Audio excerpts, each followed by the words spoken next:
अस्सलाम वालेकुम व्यूवर्स, आज हम जानेंगे आलम बरज़ख के बारे में। अपने इल्म को और रोशनी देंगे।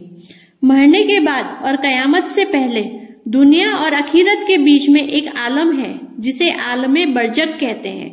सारे इंसान और जिन्न को मरने के बाद इसी आलम में रहना होता है।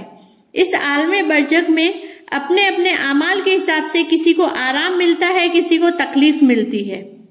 मरने के बाद मुसलमानों की रूहें उनके दर्जों के हिसाब से अलग अलग स्थानों में रहती है।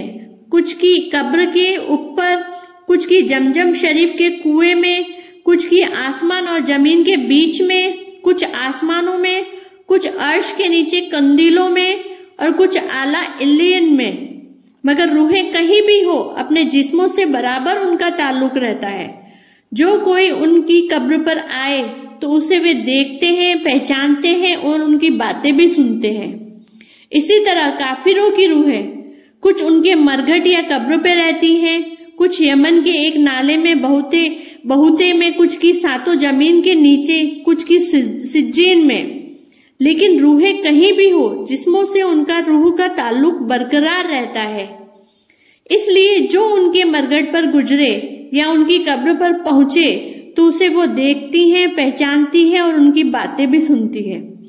जब आदमी मर जाता है तो दफनाया जाएगा और दफनाने के बाद या न दफनाए, जहां भी हो, जिस हाल में भी हो, उसके पास दो फरिश्ते आते हैं जिनमें एक का नाम मुनकिर और दूसरे का नाम नकीर है।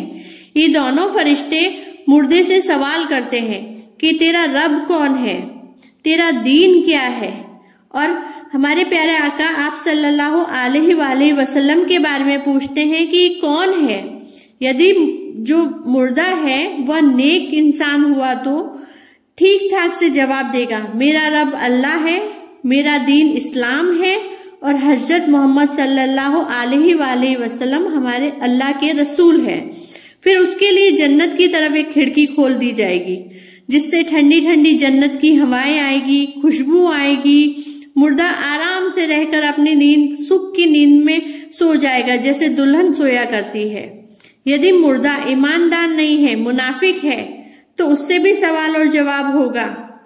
वह कहेगा मुझे तो कुछ भी नहीं मालूम। फिर उसकी कब्र में जहन्नुम की तरफ खिड़की खोल दी जाएगी। जहन्नुम से गरम गरम हवाएं आएगी, बदबू आती रहेगी और तरह तरह के अजाब से वो तड़पता रहेगा।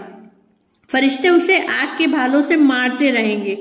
उसके बुरे अमाल सांप बिच्छू बनकर उसके अजाब के रूप में उसके पास आते रहेंगे। मुर्दा कलाम भी करता है, मगर इसके कलाम को इंसान और जिन्न के सिवाय सारी मखलूक, जानवर आदि सुनते हैं। यानी इंसान और जिन्न नहीं सुन सकते। यदि कोई आदमी सुन ले तो बेहोश होकर गिर जाएगा। नेक लोगों की कब्रें किसी की 70 हाथ चौड़ी कर दी जाती है, किसी की इतनी चौड़ी कर दी जाती है कि जहां तक उसकी निगाह जाती है उतनी चौड़ी कर दी जाती है। और काफिरों और गुनहगारों की कब्र इतनी जोर से उनको दबाती है, इतनी तंग हो जाती है कि उनकी पसलियां इधर उधर हो जाती है। कब्र में जो कुछ अजाब व सवाब मुर्दे को दिया जाता है और जो कुछ उस पर गुजरती है, वे सारी चीजें मुर्दे को मालूम होती है। जिंदा लोगों को कोई पता नहीं चलता। जैसे सोता हुआ आदमी ख्वाब में आराम व तकलीफ और तरह तरह के दृश्य देखता है तो आनंद भी उठाता है और तकलीफ भी महसूस करता है, मगर उसके बराबर में जागने वाला आदमी इन सब बातों से बेखबर होता है।